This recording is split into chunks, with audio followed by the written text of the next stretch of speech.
Salut à tous, voilà un marché qui repart à la hausse, ça fait plaisir. Le XRP est le seul qui rame un peu, alors ça m'arrive effectivement de le dire quand il va fort, mais là aussi ça m'arrive de le dire quand il va pas fort. Je pense que c'est un peu le lag du fait de la news des documents de Hinman qui a fait un peu un bid finalement. Et du coup, n'ayant pas vraiment de super news au niveau de XRP, il stagne un peu alors que les autres cryptos reprennent de la hauteur.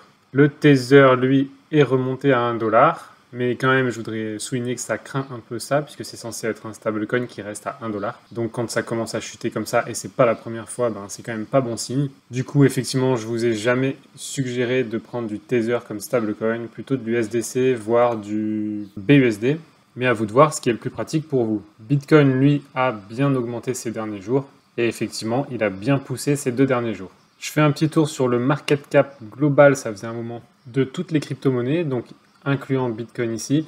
On voit que après cette traversée du désert, on commence à avoir une tendance haussière ici qui est bon signe, portée par le Bitcoin, puisqu'effectivement là on a une tendance haussière assez claire. D'ailleurs on est en bas d'un couloir haussier, donc pour ceux qui veulent acheter de la crypto, ça paraît être un bon moment. Et puis on voit ici donc la capitalisation sans le Bitcoin. Ici on est plutôt sideway finalement, mais on est aussi en bas d'un couloir qui a l'air légèrement montant, mais moins qu'avec le renfort du Bitcoin. C'est pas le moment de se désintéresser de la crypto, clairement, puisque c'est les moments où les prix sont assez bas. Et il y a aussi des altcoins et des cryptos qui font des bons résultats. Donc il y a aussi de la valeur à prendre sur le marché en ce moment. D'ailleurs, si je prends les meilleurs rendements des 7 derniers jours, on a donc ces coins qui ressortent. STX peut être une idée intéressante. PP, je le suggère évidemment pas puisque c'est un meme coin. Woo Network, on va jeter un œil technique là-dessus. Optimisme aussi, ça c'est plutôt bon à prendre. Render Token aussi. Bref, je vais faire que cela pour l'instant. Donc Stacks, si on fait simplement une analyse technique ici, c'est pas le but de tout expliquer. Ici, donc, on a des plus hauts environ à 2 $ et quelques. On est à 0,76, on est en train de remonter après cette chute. Donc il y a un fort potentiel à venir au moins jusqu'à 1,15, retracer un petit peu et ensuite viser les 2 ou 2,5. Moi je viserai 2 et pourquoi pas sortir à ce moment-là. C'est comme ça aussi qu'on remarque les coins qui sont en performance en ce moment. Donc la performance, il faut la viser pour 2-3 semaines et sortir. Ça dure jamais beaucoup plus. Et il y a des choses à faire. Ici, on a le Woo Network. Voyons voir ce que ça donne. Je fais de l'analyse technique pure. Donc ici, on est sur des zones basses. On est dans un couloir légèrement montant, plutôt en bas. Ça peut être une idée d'acheter, mais là, on sent que c'est pas encore particulièrement le bon moment parce qu'on ne sent pas cette sortie du canal à ce moment-là. Donc j'irai pas là-dessus tout de suite. Voyons voir optimisme. Ici, on est dans un support assez montant. On est en bas, des plus hauts à 2,53 $. Donc ça peut se tenter sur un x2 par exemple. Essayer un 2,50 $, quelque chose comme ça. Ça peut être atteignable, mais attention, ça peut aussi être juste un petit rebond. Donc celui-là, je resterai quand même prudent, mais il est intéressant à surveiller. Render Token aussi, bonne techno derrière. On a un all-time high vers les 7 $. Personnellement, je commencerai par viser cette zone-là ici, donc à 3,80 $ dans un premier temps, voire 4 $. Ça va probablement retracer vers ces niveaux-là, et ensuite peut-être on va se tenter un 5-6 $ s'il continue son rallye. En tout cas ici, on est dans une bonne posture pour prendre. Beau couloir haussier, on est en bas du couloir haussier, il y a des choses à tenter. Ensuite, Akash Network aussi, j'en ai parlé dans mon groupe Telegram. Ici, on est très bas. Moi, je suis investi effectivement dans celui-là parce que le potentiel est assez gros, donc je vise des 2, 3 et 4, je n'irai pas plus haut pour l'instant. En fait, ma première target est à environ un peu moins de 1, ensuite 2, 3 et 4. Ici, je rezoome un peu. On est donc vraiment en train de bien monter. Ici, on a fait le retracement. Ici, on est en train de remonter. On est dans une rechute de la remontée. Donc ici, très bon positionnement. Et si on se place sur le tout, on a un plus haut historique vers les 7 $. Donc ici, on est à plus de x10 de son plus haut historique. Du coup, je pense que viser x4 ou x5, c'est déjà amplement suffisant. On est très bas ici et on a un bon signal de reprise. Donc là aussi, à mon avis, c'est une bonne idée d'y rentrer. Voilà, tout ça pour dire que même quand c'est calme, il y a des opportunités. Tiens, j'en profite pour voir aussi Injective, bon projet aussi. Allez, on se fait une petite analyse technique rapide. Ici, on a donc les plus hauts vers 20 $. Moi, je n'irai pas tenter plus haut que ça pour l'instant. Donc ici, on n'est même pas à x2. Mais le projet est bon. On est dans un beau couloir montant. On est plutôt en bas du couloir. Donc ça paraît aussi un investissement intéressant. Mais viser pas plus de 13 $ pour l'instant. Parce que de toute façon, arriver à 13 $, ça devrait retracer. Bref, voilà, donc effectivement, pas mal d'opportunités en ce moment, même si c'est pas terrible, et même si on n'est pas dans un bull run, et même s'il y a du gros désintéressement, il y a quand même des choses à faire. Si on bascule maintenant donc sur les dominances, on voit ici que Bitcoin reprend un peu de la forme, Ethereum aussi repart à la hausse, on a les différents altcoins, donc les fameux autres, ici qui sont à la baisse. Je pense que de toute façon, les gens sont en train de se rendre compte qu'il y a énormément de projets qui servent à rien, dans tous les autres altcoins en tout cas. Et je pense aussi que les gens font de plus en plus attention à ne pas mettre leur argent n'importe où. Concernant notre ami XRP, après de longues années difficiles, on voit qu'on est en train de commencer à remonter tout doucement. Et à mon avis, on va être surpris pour la suite. Alors, qu'est-ce qu'on a sur XRP dernièrement? La SEC efface discrètement le passé de William Hinman. Donc, effectivement, juste avant la révélation des documents, des fameux emails de Hinman, la SEC a effacé de son site web la biographie détaillée de William Hinman, qui, je le rappelle, est un ancien directeur de la SEC.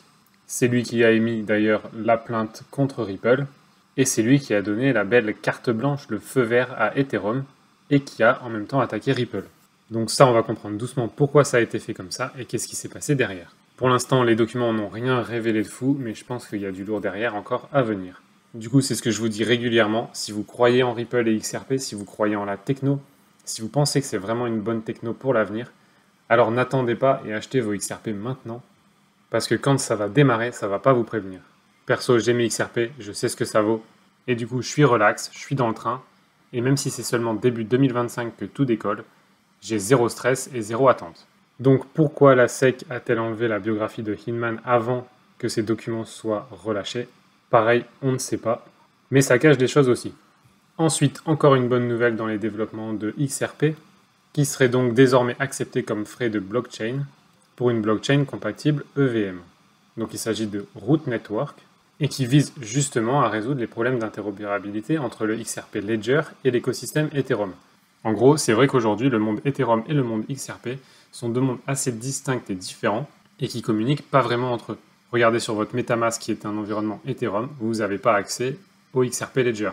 Regardez sur Xum qui est un environnement XRP Ledger, vous n'avez pas accès à un environnement Ethereum. Et donc Root Network va utiliser un substrat de Polkadot, le revoilà enfin, ce qui va permettre une interopérabilité entre le réseau Ethereum et le réseau XRP. Et donc pour ce nouveau réseau, donc le Root Network, qui va permettre ce pont justement, il est prévu d'avoir donc des frais de chaîne, des frais de la blockchain, donc en l'occurrence les récompenses des validateurs, qui gagneront des jetons XRP en compensation de leur contribution. Alors a priori ce ne sera pas exactement des jetons XRP, ce sera un jeton dédié, mais qui aura le même prix que XRP, ce qui permettra à tous ceux qui gagnent de l'argent avec cette chaîne de les convertir de manière transparente en XRP. Donc là aussi à suivre pour ce projet qui paraît quand même assez intéressant. Du coup ils viennent de sortir leur version bêta et on attend les news pour la sortie officielle finale. Ensuite, qu'est-ce qu'on a comme prochaine date? On a le 1er juillet 2023 qui sera le lancement officiel de FedNow, et où il y a une sorte de conflit d'intérêts, de biais d'intérêt plutôt, puisque sans trop le dire, effectivement, FedNow va démarrer en juillet 2023 et utiliserait les partenaires de Ripple qui sont Finastra, Volonté, donc Volonté j'en parlais déjà il y a quelques mois sur une vidéo, je vous la remets en haut à droite, et ACI Worldwide, que j'avoue ne pas connaître pour l'instant. Donc là, on a un petit problème, puisque Ripple et donc son XRP sont toujours sous le procès de la SEC, qui les a pas lâchés, et pourtant FedNow, qui est un service du gouvernement, va être lancé le 1er juillet et va utiliser des technos qui utilisent Ripple et XRP. Donc mettez-vous d'accord, mais là on voit qu'il y a un problème, c'est pour ça que certains experts disent que le cas Ripple sera résolu avant le 1er juillet.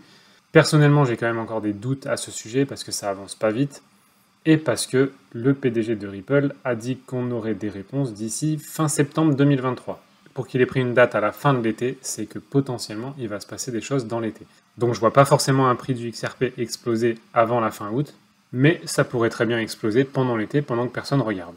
À suivre, comme je vous ai dit, possédez-les et vous n'aurez pas de soucis, ni de stress. Et enfin, dernière petite news que j'ai trouvée intéressante, pas forcément pour le prix que ça peut faire pour un XRP, donc là on parle de 124 $, mais plus pour remettre simplement en lumière que c'est possible et qu'il y a des cryptos comme le Dogecoin qui ont fait plus que ça en un rien de temps.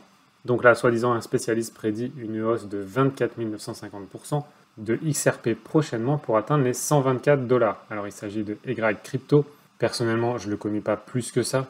C'est toujours très facile de faire des graphiques. Donc ne commencez pas à sauter au plafond, c'est juste une information d'un gars qui a tracé des lignes sur une courbe. Mais si effectivement on a une propulsion, on va dire technique, plus en même temps une résolution de l'affaire avec la SEC, c'est des chiffres qui sont tout à fait atteignables. Je rappelle deux choses quand même qui se sont produits à l'époque. Donc le premier, c'est qu'ici on voit qu'on est en train de répéter, et encore une fois je dis souvent que l'histoire ne se répète pas forcément, donc ne prenez pas ça pour argent comptant, mais ici on est en train de répéter un pattern avant une explosion. Donc ça c'est l'analyse technique, mais il y a un fondamental qui se passe en ce moment avec la SEC. Et ici on retrouve donc cette première bosse ici suivie de deux petites bosses et une dernière avant l'explosion.